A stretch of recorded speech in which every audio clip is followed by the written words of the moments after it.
ലക്ഷ്മി, നിന്നെ അമ്മ വിളിക്കുന്നുണ്ട്. വൈശാഖൻ പറഞ്ഞപ്പോൾ വായിച്ചു പഠിച്ചുകൊണ്ടിരുന്ന ലക്ഷ്മി വേഗം എഴുന്നേറ്റു. എടി, ഇങ്ങനെ ചാടി എഴുന്നേൽക്കാതെ, ഒരു മയത്തിലൊക്കെ വേണം കേട്ടോ. ഓ, ഞാനത് മറന്നു. അവൾ പുറത്തേക്ക് ഇറങ്ങിപ്പോയി. നല്ല മണം വരുന്നുണ്ടല്ലോ എന്ന് അവൾ ഓർത്തു. എന്താ അമ്മേ, എന്നെ വിളിച്ചോ? ആ മോളെ, ഇങ്ങോട്ട് വന്നേ, ഇതൊന്ന് നോക്കിക്കേ. അവർ ഉണ്ണിയപ്പം ഉണ്ടാക്കുകയായിരുന്നു. അവൾ ഒരെണ്ണം എടുത്ത് ഒന്ന് രുചിച്ചു നോക്കി. സൂപ്പറാണ് അമ്മേ. അമ്മ എന്തുണ്ടാക്കിയാലും എനിക്ക് ഇഷ്ടമാ. ഓ, മരുമകളുടെ സർട്ടിഫിക്കറ്റ് കിട്ടിയല്ലോ, പിന്നെന്ത് വേണം? വൈശാഖൻ അമ്മയെ നോക്കി പറഞ്ഞു. ഈ ഏട്ടന് കുശുമ്പാണേ, അതാ ഇങ്ങനെയൊക്കെ പറയുന്നത്. ഓ പിന്നെ, എനിക്കെന്തിനാടി കുശുമ്പ്? ഏട്ടനോടുള്ളതിനേക്കാളും ഇഷ്ടം ഏട്ടത്തിക്ക് അമ്മയോടാണ്. ആ ഒരു കുശുമ്പാണ് ഏട്ടനോട്. കറക്റ്റല്ലേ ഏട്ടത്തി? അതേ ഉണ്ണിമോളെ, 100% കറക്റ്റാണ്. ലക്ഷ്മിയും അവളെ പിന്താങ്ങി. ഓ, ഇപ്പോൾ നമ്മൾ ഒറ്റയായി അല്ലേ? ഓക്കെ, എങ്കിൽ ഞാൻ പോയേക്കാം. എടാ മോനെ, ഇതാ 2 കഴിച്ചിട്ട് പോടാ. സുമിത്ര നീട്ടിയ ഉണ്ണിയപ്പവും വാങ്ങി അവൻ വെളിയിലേക്ക് പോയി. മോളെ, സന്ധ്യ ആകുന്നതിന് മുമ്പ് പോയി കുളിച്ചോ കേട്ടോ. ഇങ്ങനെ ഇരിക്കുമ്പോൾ ആരും സന്ധ്യ കഴിഞ്ഞാൽ കുളിക്കരുതെന്നാ പറയുന്നത്. അങ്ങനെയൊക്കെ ഉണ്ടോ അമ്മേ? ലക്ഷ്മിക്ക് ഇതൊക്കെ ആദ്യമായി കേൾക്കുന്നതായിരുന്നു. അങ്ങനെയൊക്കെ ഉണ്ട് മോളെ. നാളെ കാലത്തെ വൈശാഖനെ കൂട്ടി ദേവീക്ഷേത്രത്തിൽ പോയിട്ട് ഒരു നൂല് ജപിച്ചു കെട്ടണം. പേടിയൊന്നും തട്ടാതെ ഇരിക്കാനാണ്. അമ്മ ആവശ്യമില്ലാതെ ഓരോന്ന് പറഞ്ഞ് പേടിപ്പിക്കുകയാണ്. ഏട്ടത്തി പോയി കുളിക്ക്, വീണ പറഞ്ഞു. ഒന്ന് പോടി മിണ്ടാതെ. ഞാൻ പേടിപ്പിച്ചു പറഞ്ഞത് ഒന്നുമല്ല. അമ്മേ, എന്നാൽ ഞാൻ പോയി കുളിക്കാം. ഒരു ഉണ്ണിയപ്പവും കൂടി എടുത്ത് വായിലേക്ക് ഇട്ടുകൊണ്ട് ലക്ഷ്മി അടുക്കളയിൽ നിന്ന് ഇറങ്ങിപ്പോയി. ഏട്ടത്തിക്ക് ഇതൊക്കെ പേടിയായിരിക്കും. അമ്മ വെറുതെ ഓരോന്ന് പറഞ്ഞുകൊണ്ടിരിക്കല്ലേ. എടി, ഇതൊക്കെ പറഞ്ഞു കൊടുക്കണ്ടേ? ആ കുട്ടിക്ക് ഇതൊന്നും അറിയില്ല. മനസ്സിൽ എന്തെങ്കിലും പേടി തട്ടിയാലോ? അതൊക്കെ വയറ്റിൽ കിടക്കുന്നതിനെയാണ് ബാധിക്കുന്നത്. നിന്നോട് അതൊന്നും പറഞ്ഞാൽ നിനക്ക് മനസ്സിലാവില്ല. ആ അമ്മേ, എന്തു വേണമെങ്കിലും ചെയ്യൂ. ഞാൻ പറഞ്ഞു എന്നേ ഉള്ളൂ. അമ്മായി, ആരുമില്ലേ ഇവിടെ? ആരോ വിളിച്ചുവല്ലോ അമ്മേ എന്ന് പറഞ്ഞ് വീണ വെളിയിലേക്ക് തലയിട്ടു. ആരാ അത്? സുമിത്രയും വാതുക്കലേക്ക് വന്നു. അല്ല, ആരിത്? ഗിരിജയോ? വാ വാ, കേറി വാ. ശേഖരന്റെ മൂത്ത പെങ്ങളുടെ മകളാണ് ഗിരിജ. ഇടയ്ക്കൊക്കെ ഗിരിജ ഇങ്ങനെ വരുന്നതാണ്. എന്തൊക്കെയുണ്ട് ഗിരിജയെ വിശേഷങ്ങൾ? ഇതെന്താ നേരം പോയി ഇറങ്ങിയത്? ഞാൻ ബിനിയുടെ അടുത്ത് പോകാൻ വന്നതാണ് അമ്മായി. അപ്പോൾ പിന്നെ ഇവിടെ ഒന്ന് കയറിയിട്ട് പോകാം എന്ന് വിചാരിച്ചു. വൈശാഖന്റെ പെണ്ണ് ഇവിടെ ഇല്ലേ? കുളിക്കാൻ കയറിയതാ, ഇപ്പോൾ വരും. മോളെ വീണേ, നീ ഒരു ചായ എടുത്തേ. അമ്മായി, ഇവിടെ എന്തൊക്കെയുണ്ട് വിശേഷം? അമ്മാവൻ പാടത്തേക്ക് പോയി കാണുമല്ലേ? ശേഖരേട്ടൻ ഉച്ചയ്ക്ക് ഊണും കഴിച്ചിട്ട് പോയി. ഇപ്പോൾ വരാറായി. പിന്നെ ഇവിടെ ഒരു വിശേഷമുണ്ടായി കേട്ടോ. ഇവിടെ ഒരു കുഞ്ഞു പാവ വരാൻ പോകുന്നു. ലക്ഷ്മി മോൾക്ക് 1 മാസമായി. ആണോ? എന്നിട്ടാരും ഒന്നും പറഞ്ഞില്ലല്ലോ. ഇന്നലെ വൈകിട്ടാണ് അറിഞ്ഞത്. ഞാൻ എല്ലാവരോടും വിളിച്ചു പറഞ്ഞുകൊണ്ടിരിക്കുന്നതേ ഉള്ളൂ. ഇതെന്ത് മാങ്ങാപ്പഴമാണോ ഗിരിജേച്ചി? അവർ കൊണ്ടുവന്ന കവറിൽ നിന്ന് ഒരു മാങ്ങാപ്പഴം എടുത്ത് വീണ രുചിച്ചു നോക്കി. അത് ചന്ദ്രക്കാരൻ മാങ്ങയാ. പുളിശ്ശേരി വെക്കാൻ കേമമാണ് കേട്ടോ. അപ്പോഴേക്കും ലക്ഷ്മി കുളി കഴിഞ്ഞിറങ്ങി വന്നു. ആ, ഞങ്ങൾക്കൊക്കെ ചിലവുണ്ട് കേട്ടോ. അമ്മായിക്ക് ഏത് സമയം പ്രാർത്ഥിക്കാൻ ഈ ഒരു ഒറ്റ കാര്യമേ ഉണ്ടായിരുന്നുള്ളൂ. അവളെ കണ്ടതും ഗിരിജ ചിരിച്ചുകൊണ്ട് പറഞ്ഞു. ചേച്ചി എപ്പോൾ വന്നു? രേണുവിനെ കൂടി കൊണ്ടുവരാൻ മേലായിരുന്നോ? ഞാൻ ബിനിയുടെ അടുത്ത് വരെ വന്നതാ. അവളുടെ അമ്മായിയമ്മ വീണു കിടപ്പിലായി. അതുകൊണ്ട് ഒന്ന് കാണാൻ വന്നതാ. അപ്പോൾ പിന്നെ ഇവിടെ ഒന്ന് കയറാമെന്ന് വിചാരിച്ചു. ഉണ്ണിയപ്പവും ചായയും ഒക്കെ കഴിച്ചുകൊണ്ട് സൊറ പറഞ്ഞിരിക്കുകയാണ് ഗിരിജ. വൈശാഖന് പോലീസിൽ കിട്ടിയല്ലേ? ഇനി ട്രെയിനിങ്ങിനൊക്കെ പോകേണ്ടേ? പോകണം. അവന് ഇനി അതിൻ്റെ പുറകെയൊക്കെ നടക്കണം.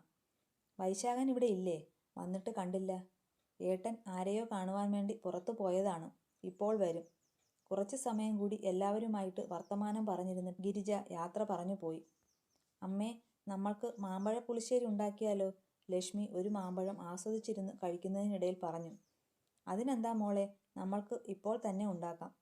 വീണേ, കുറച്ച് ശർക്കര ചീകിയെടുത്ത് പാനിയാക്കിയടി എന്നും പറഞ്ഞുകൊണ്ട് സുമിത്ര 7-8 മാങ്ങ എടുത്ത് കഴുകി തൊലി കളഞ്ഞു വെച്ചു. അപ്പോഴേക്കും ലക്ഷ്മി പതിയെ എഴുന്നേറ്റ് സുമിത്രയുടെ അരികത്തായി നിന്നു. 1/2 ഗ്ലാസ് വെള്ളവും ഒഴിച്ച് മാമ്പഴം ആവി കയറാൻ വെക്കുകയാണ് സുമിത്ര. ഇത് ആവി വന്ന ശേഷമാണോ അമ്മേ ശർക്കരപ്പാനി ഒഴിക്കുന്നത്? അതേ മോളെ. എന്നിട്ട് ഈ ശർക്കര നീരിൽ ഈ മാമ്പഴം വഴറ്റിയെടുക്കണം. അതേയോ? ഈ രീതിയിലാണ് അല്ലേ അമ്മ വയ്ക്കുന്നത്? ശ്യാമള അമ്മ ഇങ്ങനെയല്ല വെക്കുന്നത്.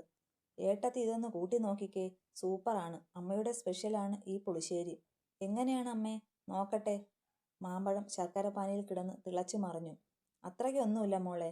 ഈ മാമ്പഴം ഇതിൽ കിടന്ന് നന്നായി വരണ്ടു വരണം. അപ്പോഴേക്കും കുറച്ച് നാളികേരവും കുറച്ച് തൈരും 1 പച്ചമുളകും ഇത്തിരി മഞ്ഞൾപ്പൊടിയും കൂടി നന്നായി അരച്ചെടുക്കുക. അപ്പോൾ ചുവന്നുള്ളിയും ജീരകവും ഒന്നും വേണ്ടേ അമ്മേ? ഒന്നും വേണ്ട. ഈ 4 കൂട്ടവും കൂടി നല്ല വെണ്ണ പോലെ അരച്ചെടുക്കുക. എന്നിട്ട് ദേ ഇതിലേക്ക് ഒഴിച്ചു കൊടുക്കുക. സുമിത്രയാണെങ്കിൽ അരച്ച കൂട്ട് ഒഴിച്ചുകൊണ്ട് പറഞ്ഞു. ഇത്രയും ഉള്ളോ അമ്മേ? ഇത്രയുമല്ല, ഇനിയുമാണ് പ്രധാനപ്പെട്ടത് എന്ന് പറഞ്ഞ് ഒരു ചെറിയ ചീനച്ചട്ടി സുമിത്ര അടുപ്പത്തേക്ക് വെച്ചു. ചട്ടി ചൂടായി വന്നപ്പോൾ ഒരു സ്പൂൺ നെയ്യ് ഒഴിച്ചു. എന്നിട്ട് അതിലേക്ക് കടുകും ഉലുവയും കറിവേപ്പിലയും വറ്റൽമുളകും കൂടി ഇട്ടു. ആ മണം അടിച്ചപ്പോൾ തന്നെ കറിയുടെ രുചി എന്തായിരിക്കുമെന്ന് ലക്ഷ്മി ഊഹിച്ചു. ഒരു 5 മിനിറ്റ് ഇതിങ്ങനെ മൂടി വെക്കണം, എന്നിട്ടേ തുറക്കാവൂ. അമ്മ ഇതൊക്കെ എങ്ങനെയാണ് പഠിച്ചത്? അമ്മമ്മയുടെ കൈപുണ്യം അപാരമായിരുന്നു ഏട്ടത്തി. അമ്മമ്മ മോര് കാച്ചുമ്പോൾ ആ മണം അടിച്ചാൽ മതിയായിരുന്നു ഒരു പറ ചോറുണ്ണാൻ എന്നാണ് എല്ലാവരും പറയുന്നത്, അല്ലേ അമ്മേ? അതേ മോളെ. എൻ്റെ അമ്മ എല്ലാ കൂട്ടവും നന്നായി ഉണ്ടാക്കുമായിരുന്നു. അതിൻ്റെ ഒരു ചെറിയ അംശം എനിക്കും കിട്ടിയിട്ടുണ്ട്, അത്രയേ ഉള്ളൂ. സൂപ്പർ ടേസ്റ്റാണ് അമ്മേ, പറയാണ്ട് വയ്യ. സുമിത്ര കൊടുത്ത മാമ്പഴ പുളിശ്ശേരി കഴിച്ചുകൊണ്ട് ലക്ഷ്മി പറഞ്ഞു. ഏട്ടന് ഈ ഒരു പുളിശ്ശേരിയും പിന്നെ ഇത്തിരി കട്ട തൈരും മാങ്ങ അച്ചാറും ഉണ്ടെങ്കിൽ പിന്നെ കുശാല. അതെല്ലാം കൂടി ആകുമ്പോൾ പുളിയല്ലേ? ലക്ഷ്മിക്ക് സംശയമായി. ഇല്ല ഏട്ടത്തി, അത് ഏട്ടത്തി അങ്ങനെ കഴിച്ചിട്ടില്ലാത്തത് കൊണ്ടാണ്. വീണേച്ചി, ഏട്ടത്തി നാമം ചൊല്ലാൻ വായോ? ഉമ്മറത്തുനിന്ന് ഉണ്ണിമോൾ വിളിച്ചു. വീണേ, നീ അങ്ങോട്ട് ചെല്ല്. ലക്ഷ്മി മോളെ, ഒന്ന് ഇങ്ങോട്ട് വന്നേ, ഒരു കൂട്ടം പറയാം.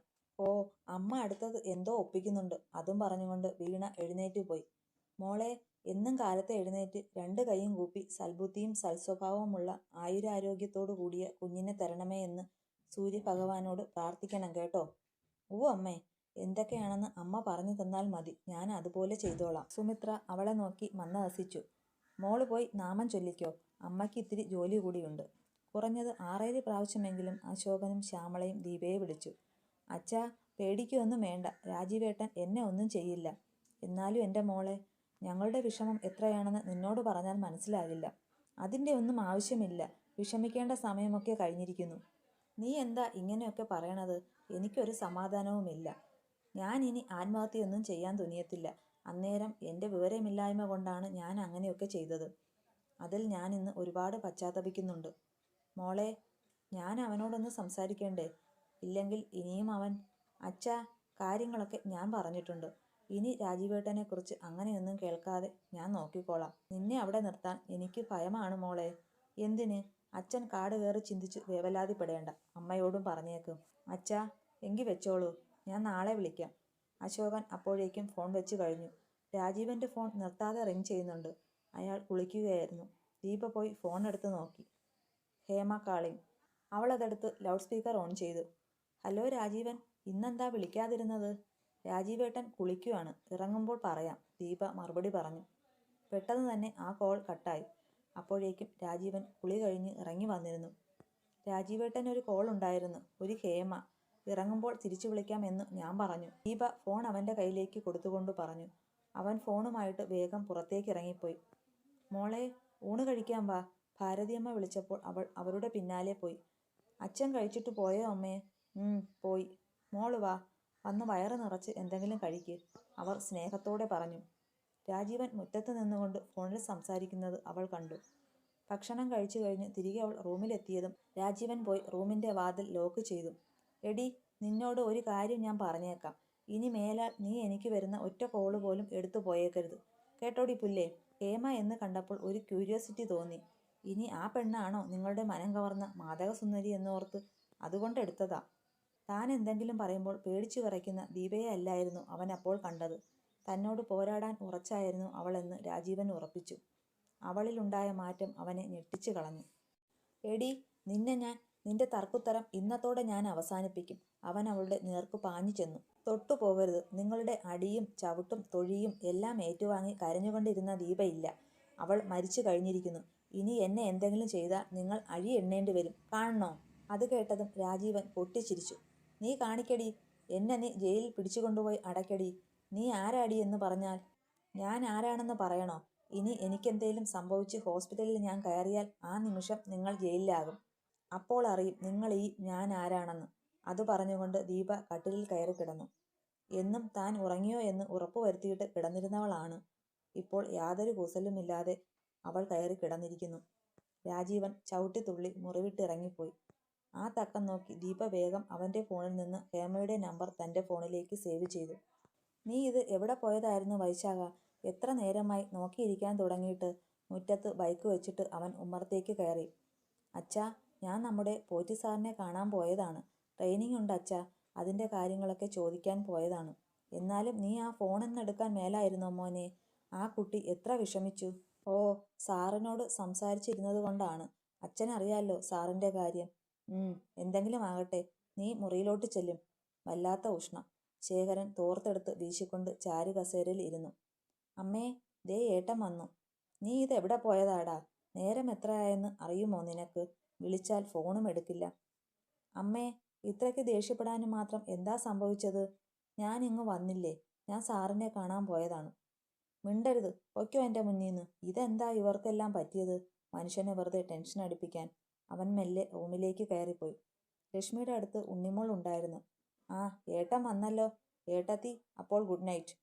ഉണ്ണിമോൾ അവനെ ഒന്ന് അടിമുടി നോക്കിയിട്ട് പുറത്തേക്ക് ഇറങ്ങിപ്പോയി. എൻ്റെ മോളെ, ഞാൻ പോറ്റി സാറിനെ കാണാൻ പോയതാ. അവിടെ ചെന്നപ്പോൾ മുടിഞ്ഞ മഴ. പിന്നെയാണെങ്കിൽ സാറിനോട് സംസാരിച്ചിരുന്നു. സമയം പോയത് അറിഞ്ഞില്ല.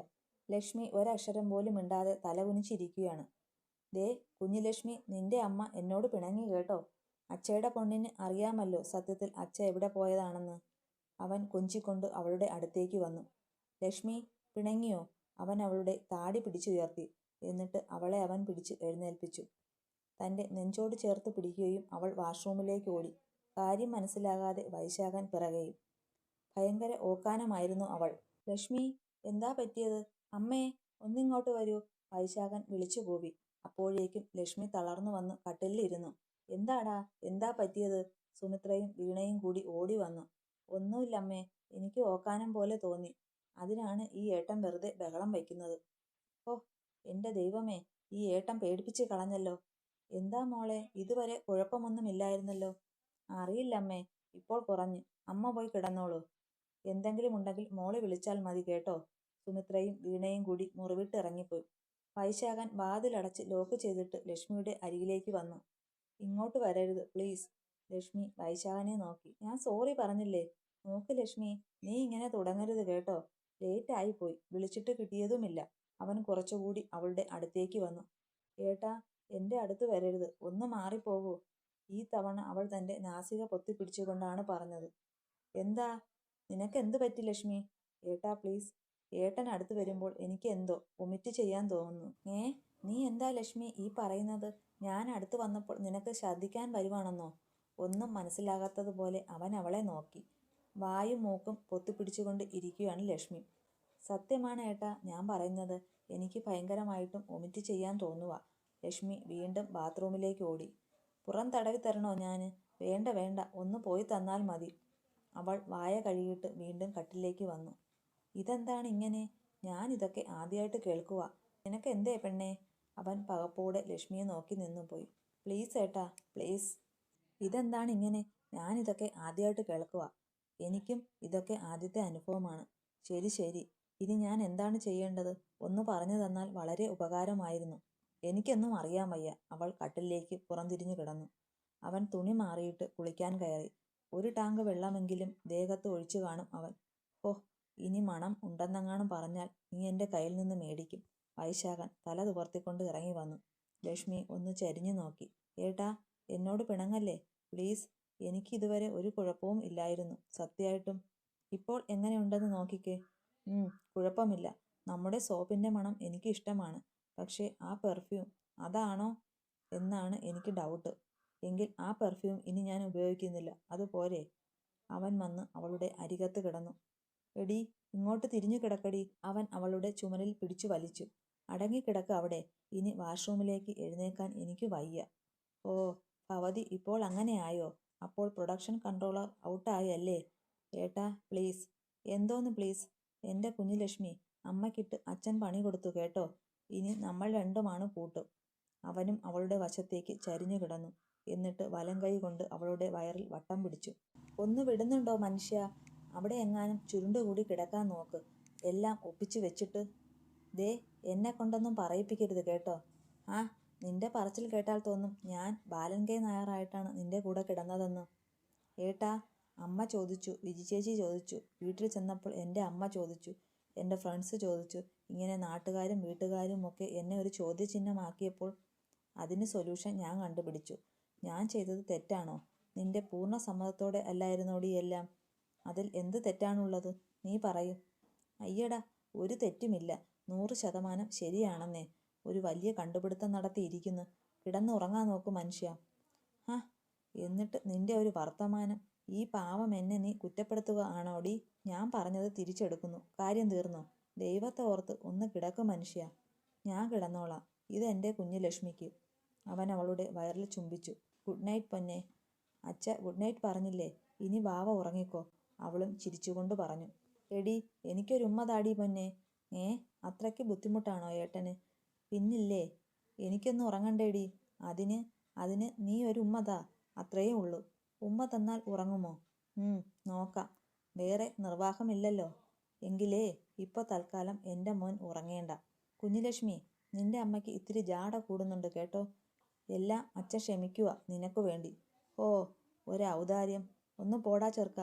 അവൻ എത്രയൊക്കെ നിർബന്ധിച്ചിട്ടും അവൾ അവൻ്റെ നേർക്ക് ഒന്ന് തിരിഞ്ഞുപോലും കിടന്നില്ല.